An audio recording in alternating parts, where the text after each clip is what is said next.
Well, this morning's message from Our Lady continues on the subject of healing, and more specifically, why some people get healed and why some people don't, and the jealousies and the bitterness that can create to misunderstandings. So here goes. My children, you may wonder why some people receive great graces and experiences of healing, while others appear to receive all but nothing despite their fervent prayers. Such, my children, are the ways of God. Consider St. Paul, who was persecuting Christians to whom Jesus appeared in the most extraordinary way, while other believers who were helping Christians and praying never received such extraordinary graces. Yet, my children, look at what God asked of St. Paul. To those whom much is given, much will be expected.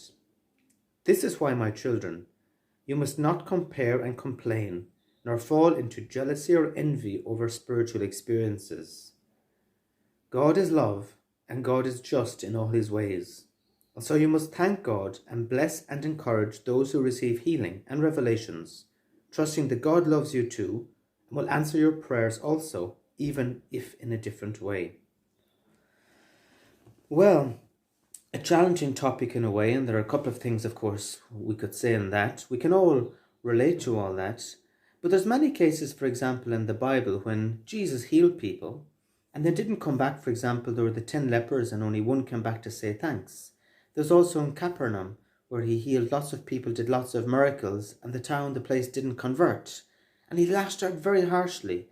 And he said, it would be better for the people of Sodom and Gomorrah for you. Because if the miracles that were performed in Sodom and Gomorrah were performed here, or the miracles were performed here, were performed in Sodom and Gomorrah would have converted. In other words, he's saying, when God reaches out to someone and gives the person a miracle, it's not because the person is necessarily a good person or a holy person or a deserving person of that miracle. And so what God is looking at afterwards is, how is that miracle going to change that person's life? Is that person afterwards going to turn into a practicing Christian? Are they going to change their life? Are they going to talk about Jesus? Are they going to use that miracle experience to change their lives? Or, for example, are they going to receive the healing, go back to their normal lives and basically ignore Jesus? In which case, Jesus will be saying, it would be better off for you if you never receive that miracle, because on Judgment Day, you're going to be held accountable for that. And so you see, Jesus is reminding us that having these religious experiences or healing experiences comes with a large responsibility. It's the same with St. Paul. St. Paul was blessed to have an apparition of Jesus. Now we could also think of people like St. Padre Pio. We can think of the visionaries in Medjugorje. We can think of people who have private revelations. Even myself, I'm in that category. But afterwards, there's the terrible cross of it. We could all say, I would love to see Our Lady like Padre Pio. Oh, I would love to see Our Lady like the visionaries in Medjugorje. Oh, wouldn't it be beautiful? They're so blessed. It must be all so beautiful. But yes, that of course is beautiful to have those experiences.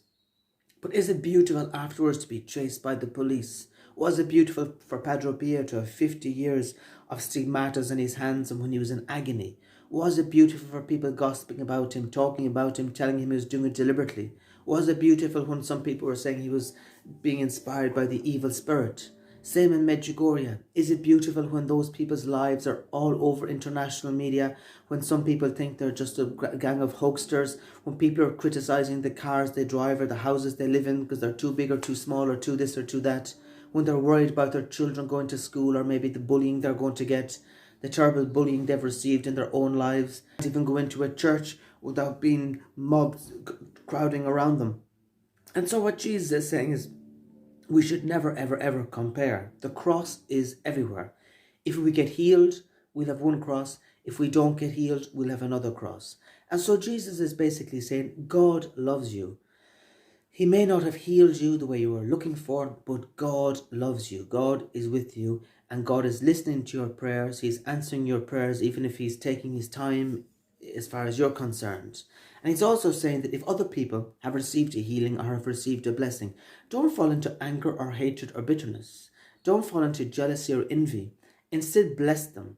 Instead, say, well, Jesus, if it was me that received the healing and me that received the experience, I would like them to be happy for me.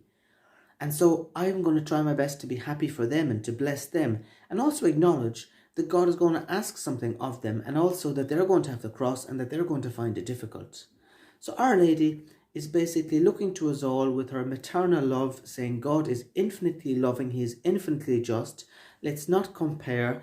Let's not fall into Satan's trap of jealousy and bitterness and envy and angry, but yet just realize we're all working for the same Jesus. We're all working for the same kingdom of heaven with different experiences, different gifts, different trials, different struggles, periods of healing, periods of suffering, periods of grace, periods of doubt, the whole lot.